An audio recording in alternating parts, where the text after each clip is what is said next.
that you want to, maybe you want to check out some specific detail that you have forgotten, maybe one of the structure that I have given you, whatever, you just go to your YouTube channel and you can rewatch the video, okay?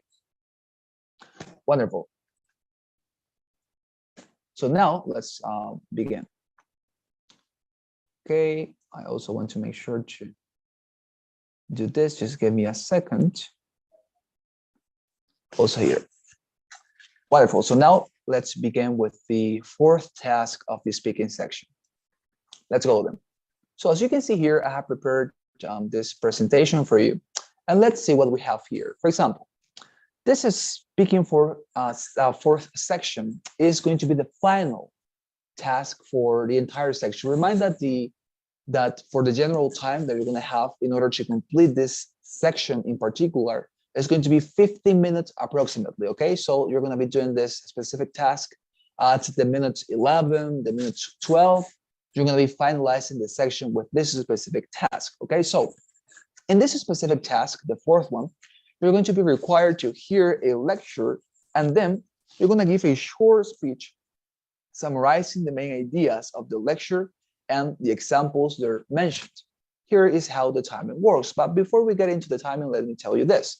Again, okay, if you see the slides that I have prepared for you, I have decided to also include the picture of a journalist. Why? Because in this section, as it has been our costume since since 3 different tasks before, you are not required to give your opinion. Okay, so whenever you are responding to this specific task, that is to say the fourth one, the last one, you have to be like a journalist again. That is to say to collect information from the sources you have available, to take your notes on it, and to deliver whatever the source says.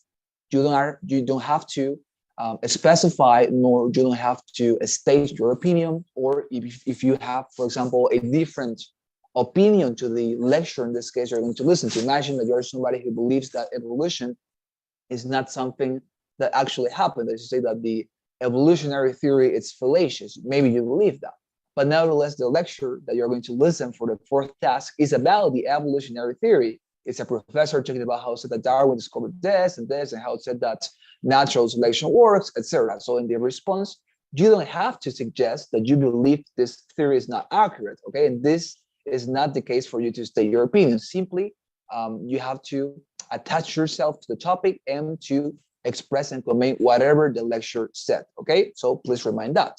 And actually the difference, as you can see here, is that in this case, you're not going to read nothing, okay? If you remind in the other sections, in the other tasks, you always had to read something, right? For the first task, if you remind it was an independent task, you had to read a super brief statement and then to respond to it, in that case, with your opinion. Later in the second and the third task, you have to read a passage and later listen to a lecture. But in this case, you're not going to read anything. So that is a very, very good beginning, right? You don't have to worry about reading anything. In this case, what is going to happen is that you're going to receive a lecture alone. That is to say, the only material you're going to receive for you to summarize is going to be a lecture.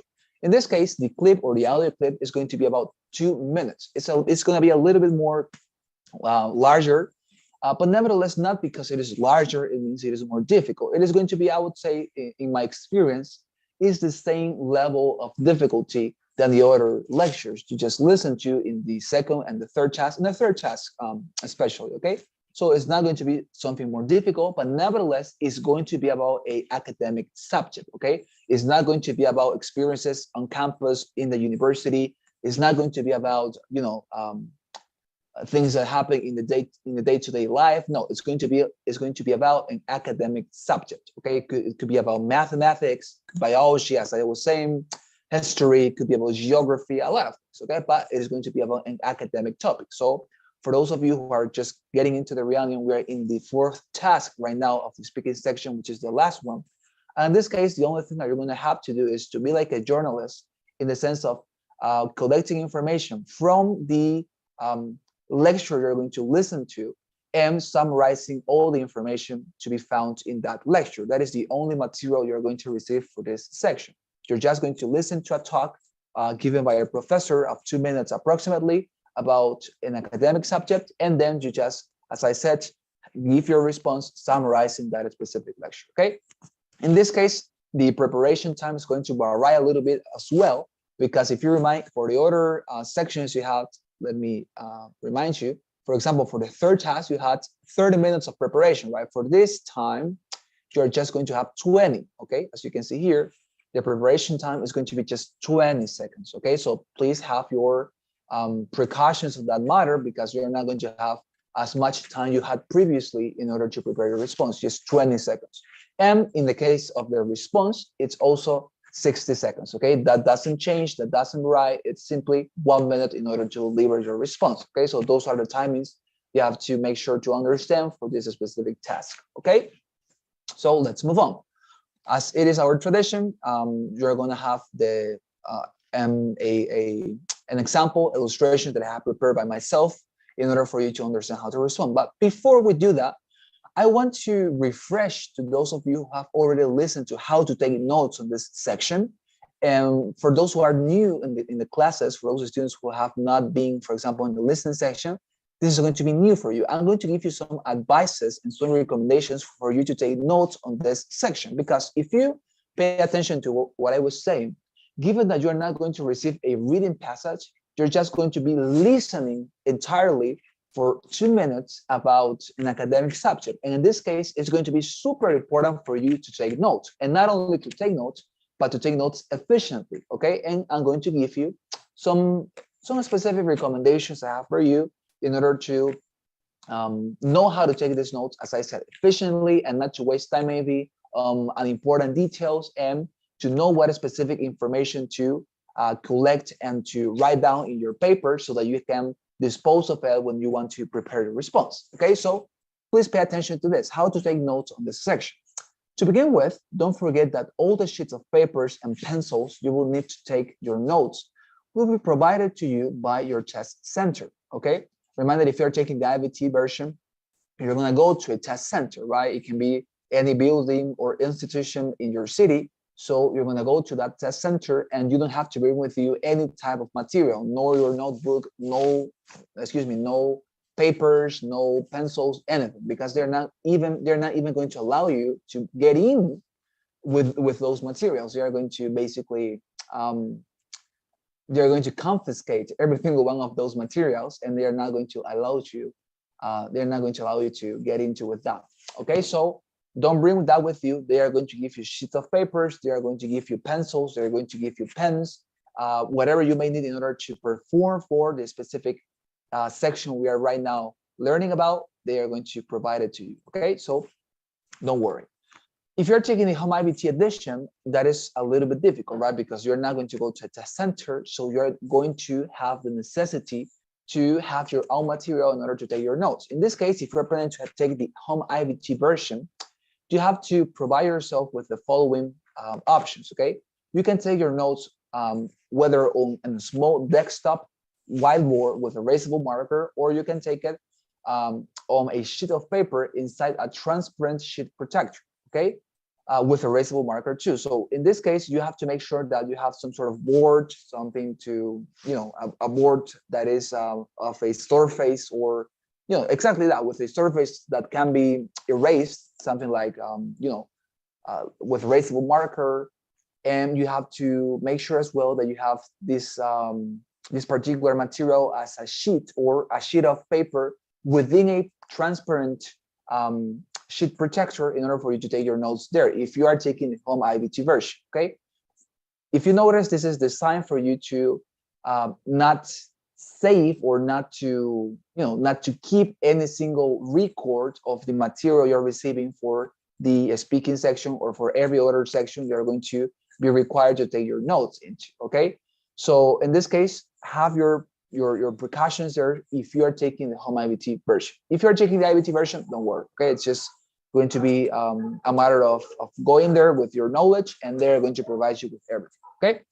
Now, what you can do to save time and maintain order is to prepare your sheet with some points marking the beginning of each note.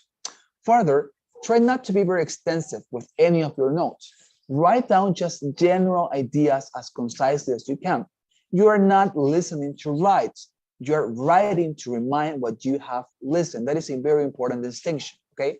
So whenever you're writing your responses, excuse me, your notes and later your responses, of course, never write very large commentaries or large mentions on every single information you have collected. Write as concise as you can. Write even if you have no, if you have a beautiful letter, don't try to make your letter super, um, ornamented, nor to make it look good, because nobody is going to punctuate your performance with regard to your notes. Try to make your notes understandable to you and to make them concise, because as I can see, or as you can see, actually, you are listening or you are writing in order to remind what you listened. You are not listening to write things. Okay, it's a difference. So now, I was also referring to this. If you're going to have your sheet of paper as the one that they're going to give you in the IVT version when you are in your test center, try to make this exercise. Try to mark the paper or the sheet of paper with some points, okay, signaling or pointing out the beginning of every single note that you are taking. That way, when you want to observe your notes again, when you are trying to prepare your response for any single section, you're going to be able to find it quickly because you have it organized, right? You have it with that specific separation, and you know where a note begins and when it ends. Okay, so try to do this specifically. That is to say, try to mark your sheet of paper with some specific points there and leave, of course, those blank spaces for you to fill them. Okay, so this is a very good exercise for you to have it organized. Okay, organization, very important for this exam. All right, so what other recommendations I have for you? For example, you should write down only information words or info words and leave out function words. Info words are meaningful words that contain significance, such as, for example, people or places, actions, and descriptions.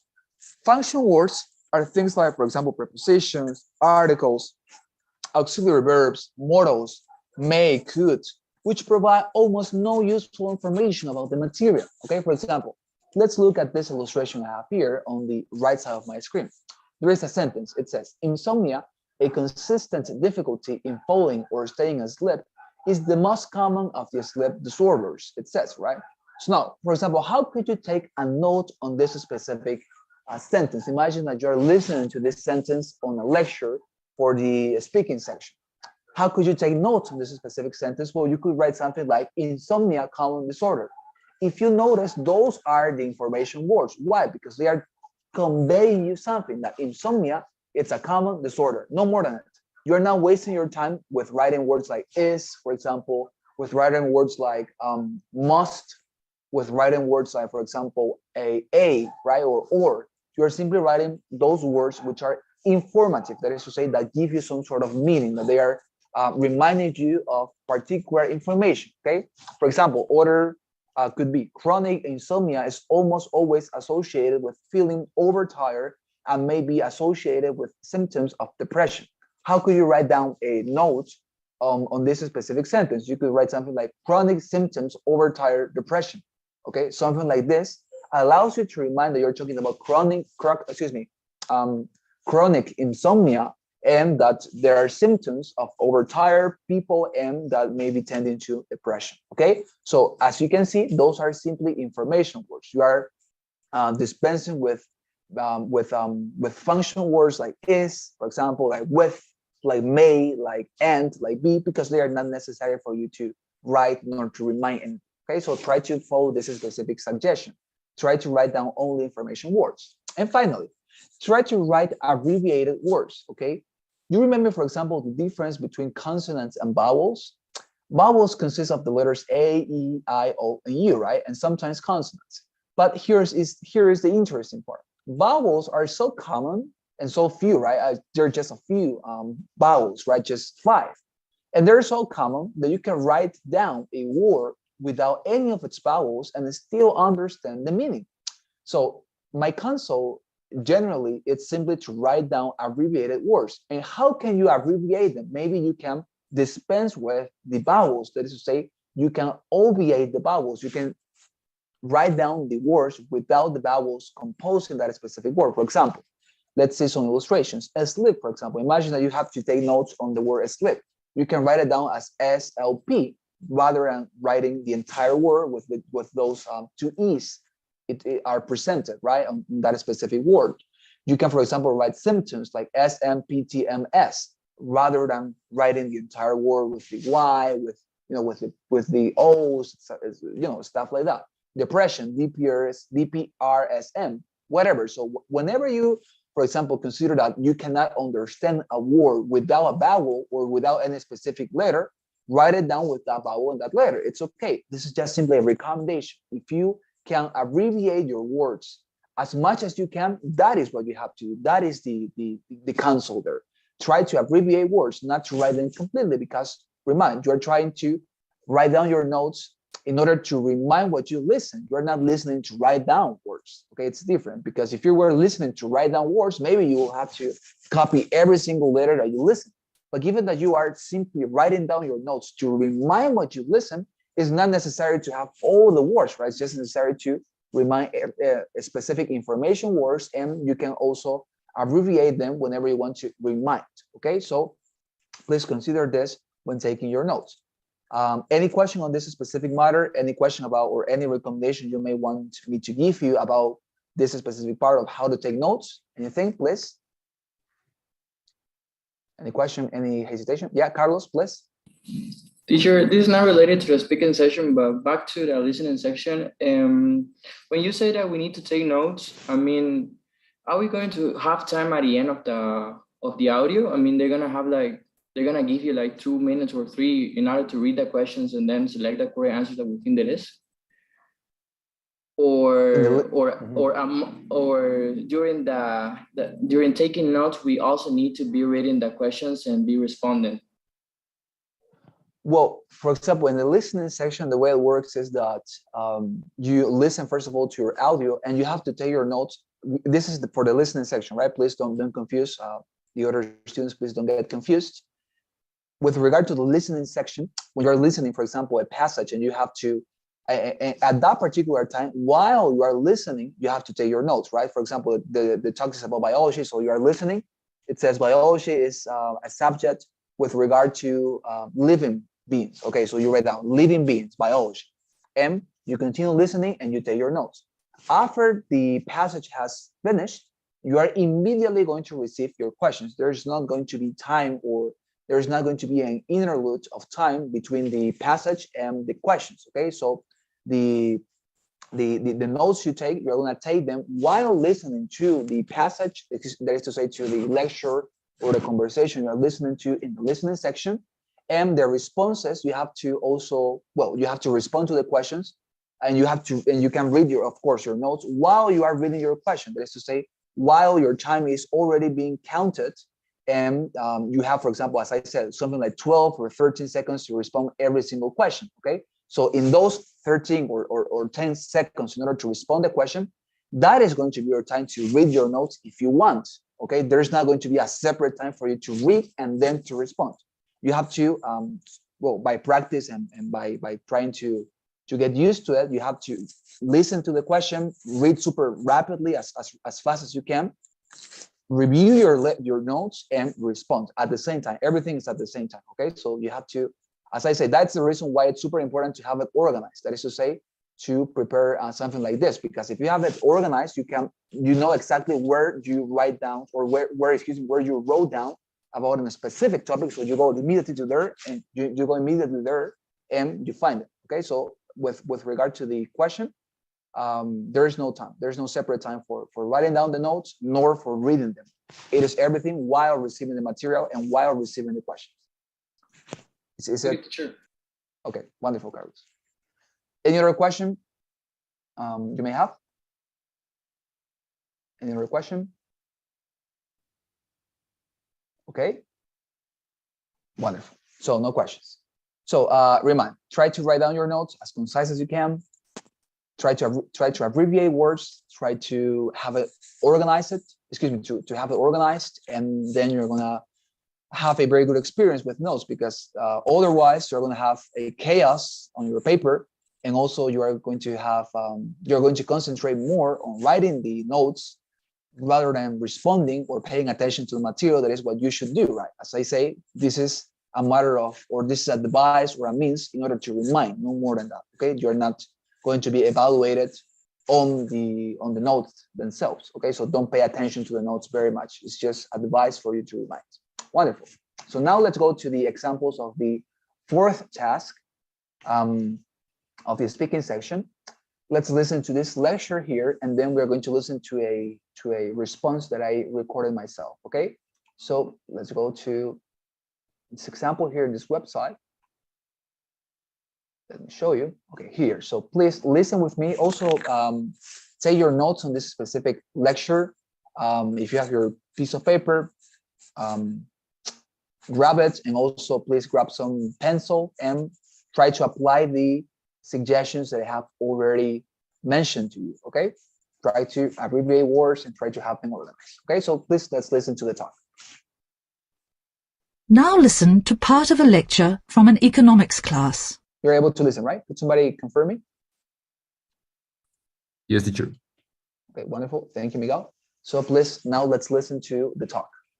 Now listen to part of a lecture from an economics class. Today we're going to talk about a microeconomic concept referred to as opportunity cost.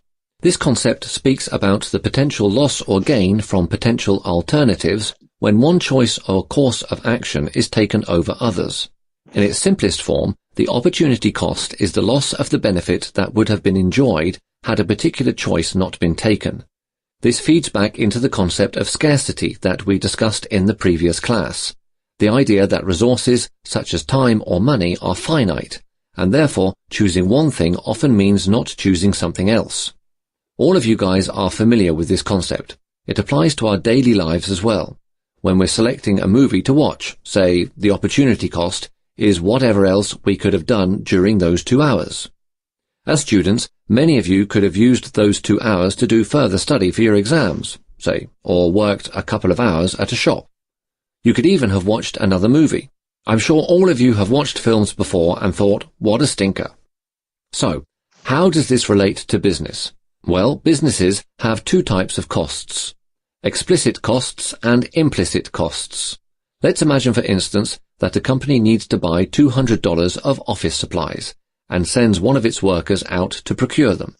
The explicit cost is the $200 for the office supplies. The implicit cost is the money the company paid the employee while he was performing that task. The company would have had to pay that employee whether he purchased those supplies or not, but he would have been doing an alternative task instead.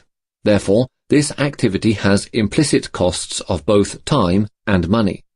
What could the employee have achieved instead during the time he spent at Staples buying ink cartridges? Whatever that might have been is therefore the opportunity cost. All right, wonderful. So as you can see, that would be the level or the complexity of a lecture that you would find on the speaking section, and particularly for the fourth task, okay? As you can see, it's something that you have already found in previous exercises and in previous tasks. So don't worry about the complexity. It's okay. It's understandable, okay? So now let's please listen to an example that I recorded myself responding to this specific question. Okay, so remind and have in mind that what I'm going to do is simply to summarize, okay? Whatever the lecture said. I'm not going to give my opinion and you're going to notice, okay? So please listen with me to my example response. In this lecture, we've been presented to the fascinating topic of opportunity cost, that is the value of every good when compared to what could have been done with the same good alternatively. Now, the professor gives an example of the real world when he says that if his students watch a 2-hour movie, what they could have done with the same amount of time would be their opportunity cost. They could have watched another movie or they could have done their assignments.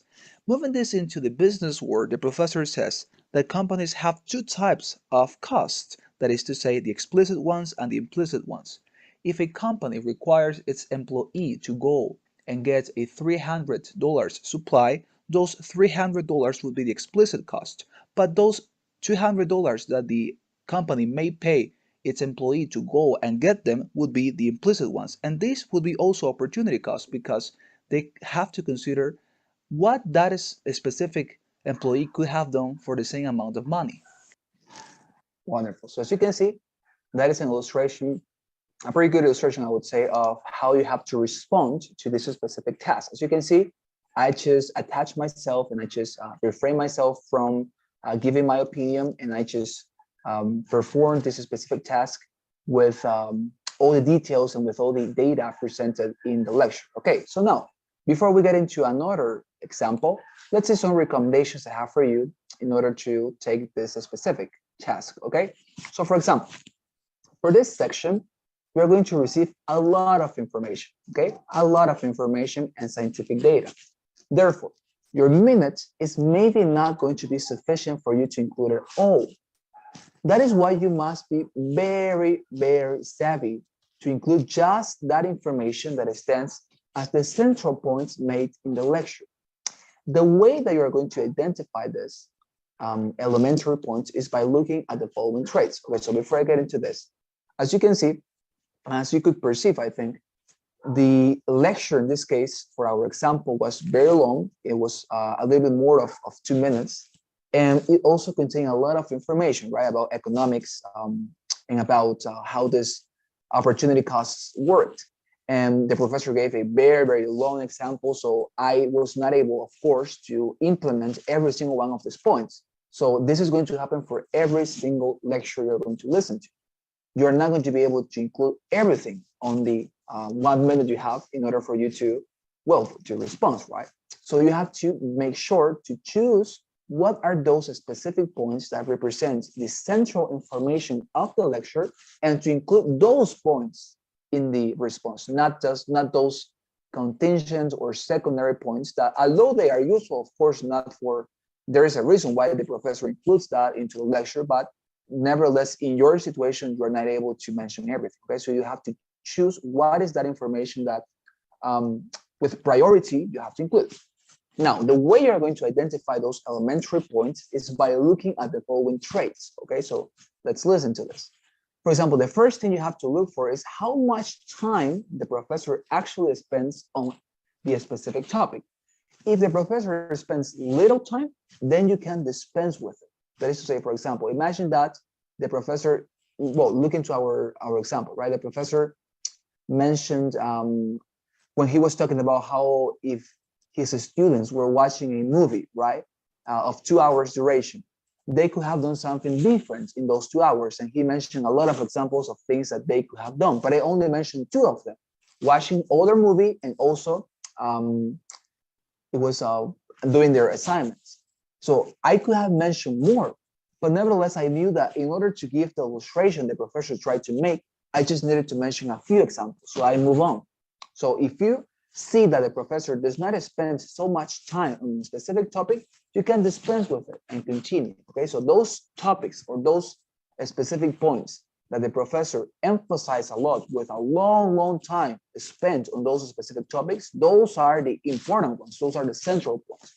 And that is what you have to include in your response. For example, I included how the professor mentioned the implicit and explicit costs that the companies have to undergo when they have to, or when they need some employee to make any specific task, right?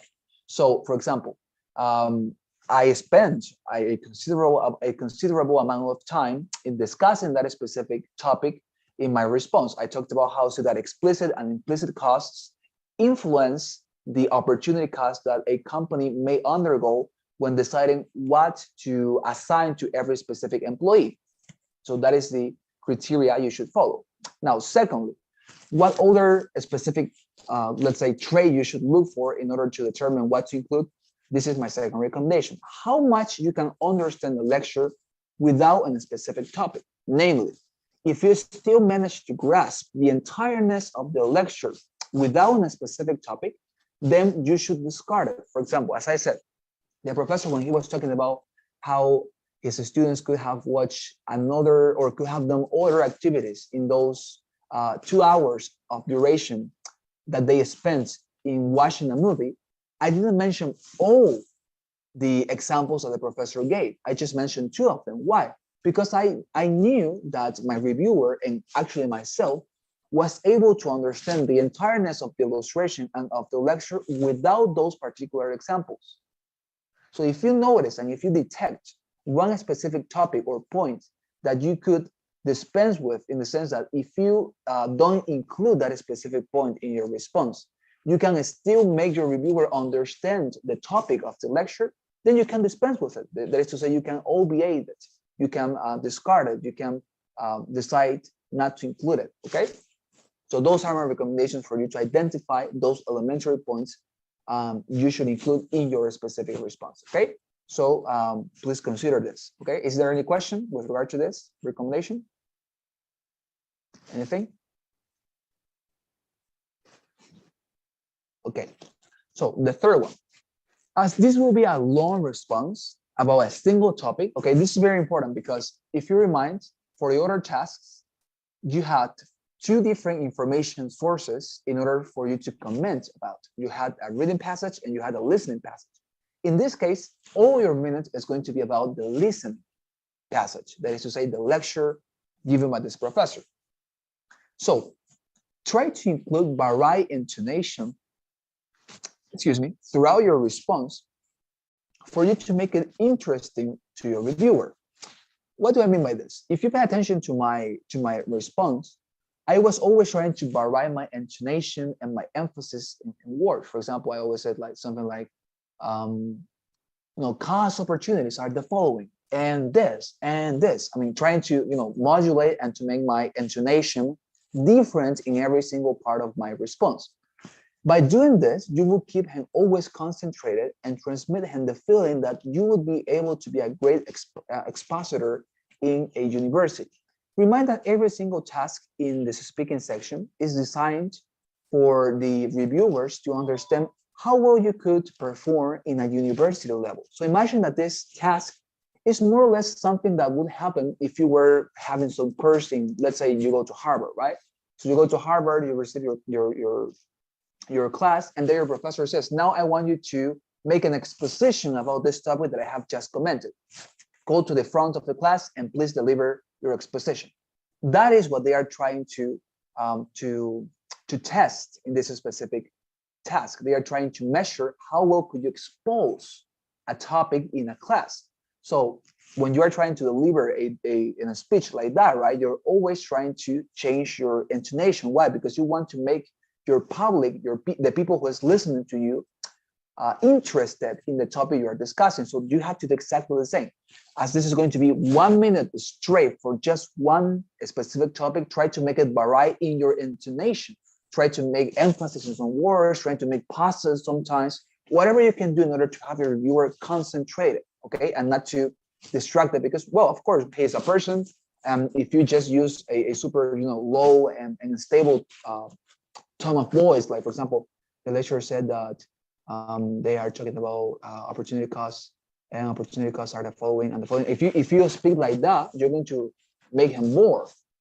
He's going to get bored, and he's not going to pay attention to everything you say, and maybe he's not going to be that disposed to give you a high score, right? So try to give a little bit of your part there, and to demonstrate that you're a very good expositor. Okay, those would be my recommendations here.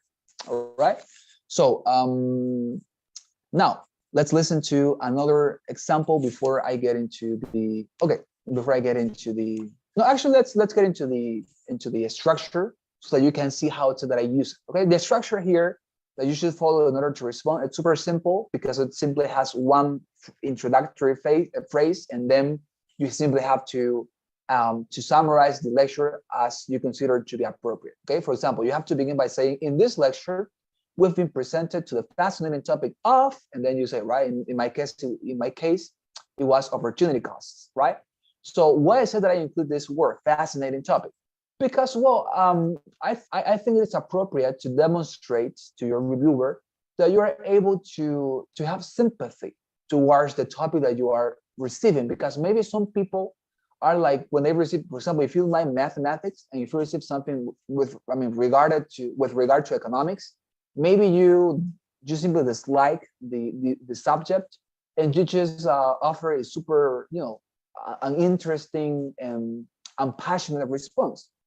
But by offering this word here and saying, we've been presented to the fascinating topic of, you are somehow conveying to your reviewer that you're able to be super flexible, right? To listen to a biology class and later to a history class, into a mathematics class and to pay attention to it, to appreciate whatever the professor is saying. And by showing this, I think that you are somehow, adding something to those considerations he takes in order to score you. So that's the reason why I included this word. Okay, so you have to begin by saying, in this lecture, we've been presented to the fascinating topic of, and then you mention the title of the lecture, and then you have to obviously super concisely and generally state what that specific topic was about. That is to say, what is the general idea of the phenomenon or the subject the professor is discussing in that lecture.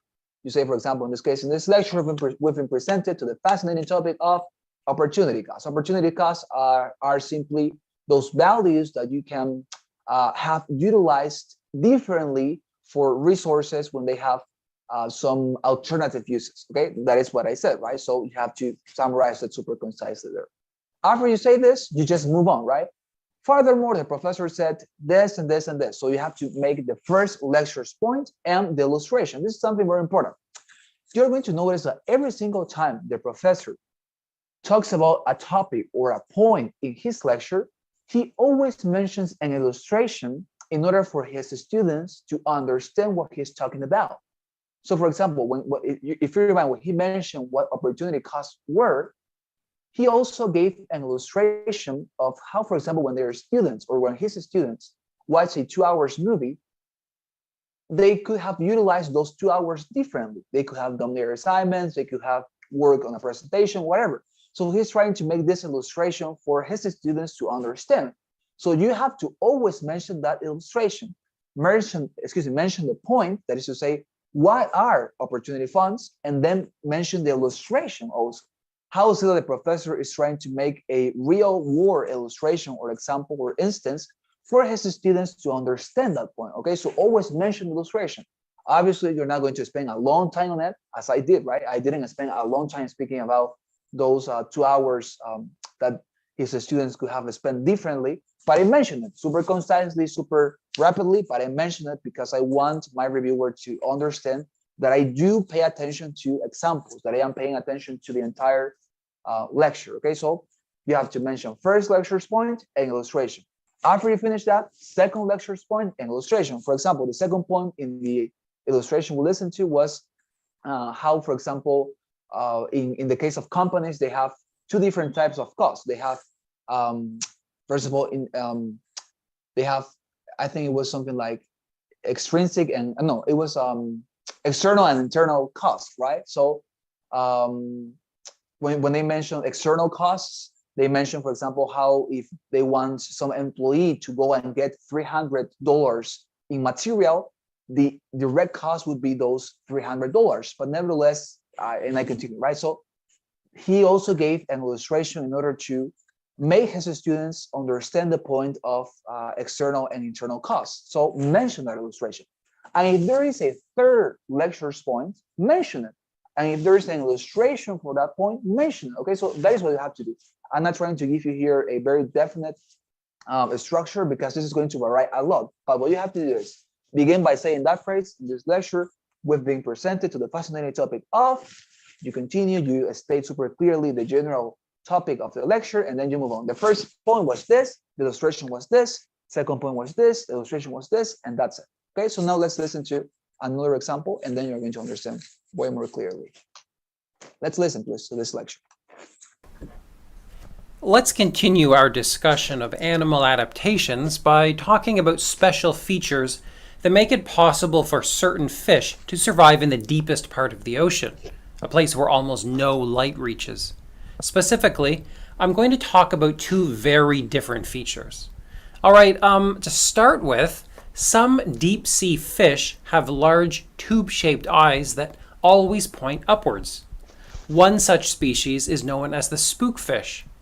These fish live thousands of meters below the surface of the ocean in almost total darkness.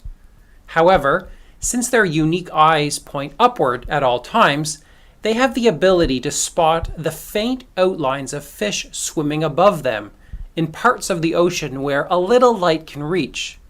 Once they spot such fish, they quickly swim upwards and eat them.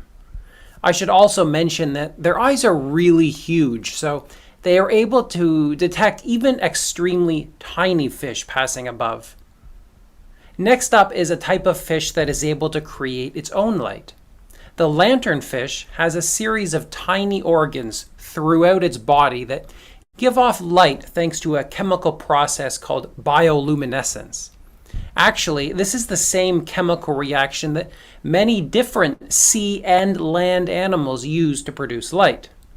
Anyways, the lanternfish can make itself bright enough to attract the attention of other fish in its surrounding area. If these fish are small enough, they become prey for the lanternfish. This makes it a very efficient hunter, despite the darkness of its natural environment. Interestingly, they can even use this special light to protect themselves from other organisms by matching the intensity of light coming from above. This makes it much harder for potential predators to spot them from below. Wonderful. So now please listen to the example that I recorded for this specific lecture. Okay, so let's listen.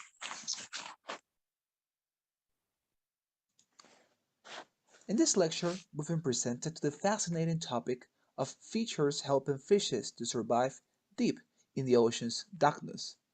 The professor mentions there is one fish called the spookfish that by having eyes always looking upwards can perceive some prey above in the only perceivable strokes of light and then to hunt them. Furthermore, the professor mentions that the lanternfishes that have bioluminescence can produce such an effect through internal organs. They are able, by this specific phenomena, to attract some prey, and when they are confused, they hunt them.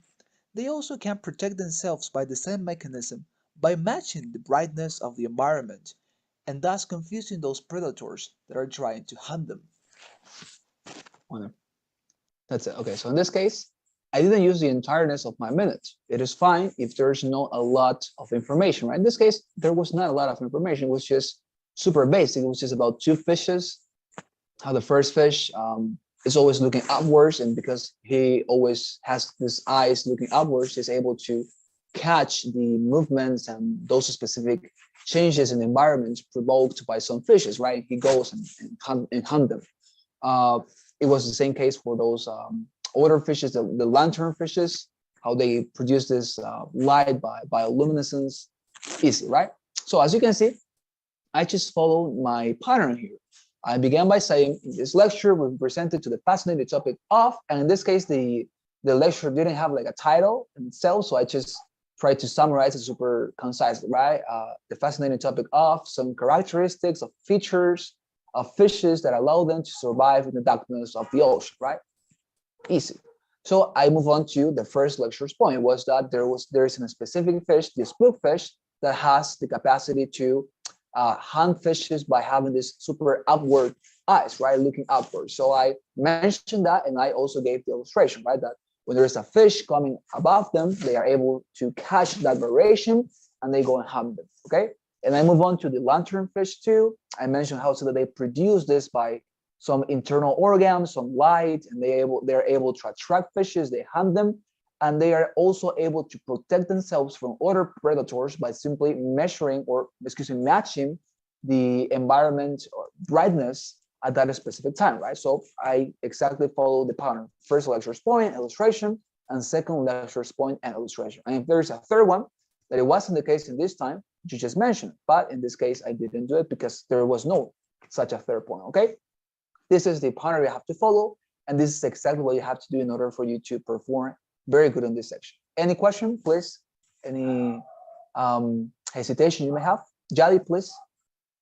Yes, teacher. Can you, I don't know if we can hear again the audio that you showed before, or you can share in the WhatsApp group. I would like to hear your answer again. For sure. The second one or the first one? The second about the fish on the other. Oh yeah, of course. Why not? So please let's listen again to the audio.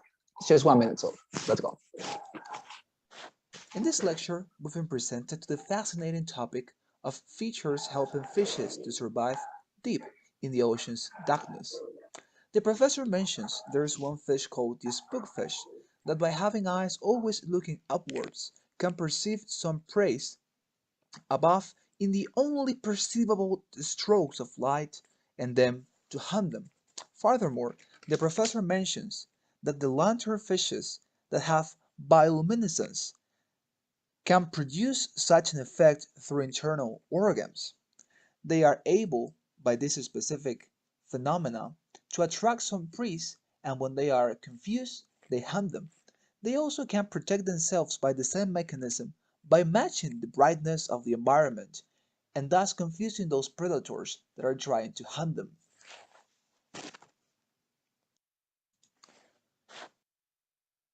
All right, that's it. So you were able to listen now? Yes. I want to hear the structure that you were following on your answer, and I'm clear now. Thank you. Oh yeah, wonderful. It's my pleasure, Yali. So yeah, as you can see, the structure, as I showed you, it's simply this. In this lecture, we presented to the fascinating topic of first lecture point. I just say, well, the professor mentioned this. I mean, that's the reason why I don't mention connectors here, because you remind that you have a complete exercise, or you have a lot of material on that in our website, right? At executiveenglish.com. I sent that to your WhatsApp group long time ago for you to practice connectors, right? Like furthermore, moreover, likewise, because that helps in order for you to connect, for example, the first lecture's point with the second lecture's point, right? So I use those connectors. Furthermore, the professor mentioned this. Likewise, he said this, and stuff like that, right? So that is the structure you have to follow. All right, so before we finish, please, I'm going to launch the poll, our traditional anonymous poll. Please fill it with honesty, with what you consider true. And I'm going to take the assistant. So please listen to your name because I want to make sure that you are all here registered so that you can get your certificate after we finish. Okay, so please listen to your name. Just let me get this here. Okay, so please, is here, for example. Okay, so is Alcoba Rivero here? No. What about Caballero Carlos? Hello, teacher, I'm here. Wonderful. What about Marines Yañez, Genesis? Here, teacher. Okay, just want to stop this. Not comfortable. Okay, wonderful. What about Conicilla Carolina Guaroto? Okay, Caro is not here. What about Lisette Yandira? Present. No. Oh, wonderful. Thank you. Thank you, Yandira. What about Ugarte Boni Daira? Ugarte Boni? Is Boni here? Okay. Wonderful. And finally, what about Claudia Cecilia Velázquez?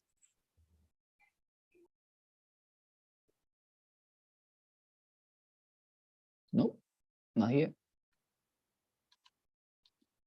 Okay, what about, for example, just give me a second. Jose Raldes? Not here too. Okay, don't worry. What about Guzman Claudia, Patricia, Jennifer? Yes, teacher, I'm here. Wonderful, thank you very much. Laura Leticia? Laura? Teacher, present. Okay, wonderful, thank you. What about Chayapa Álvaro Miranda? Here, teacher. Thank you very much. What about Gutierrez Jessica? Okay, and finally, Miguel Ángel Silva Plata? I'm here, teacher. All right, wonderful. So tomorrow we are going to continue with our very interesting practice for this task. So I am going to wait for you. Please bring with you all the papers and all the pencils you may need. We're gonna practice for this section, okay? So thank you very much for your responses and have a very good night, okay? See you tomorrow. Thank you, teacher. Bye, Bye, teacher. teacher. Take care. Bye-bye. Bye, Thank you very teacher. much.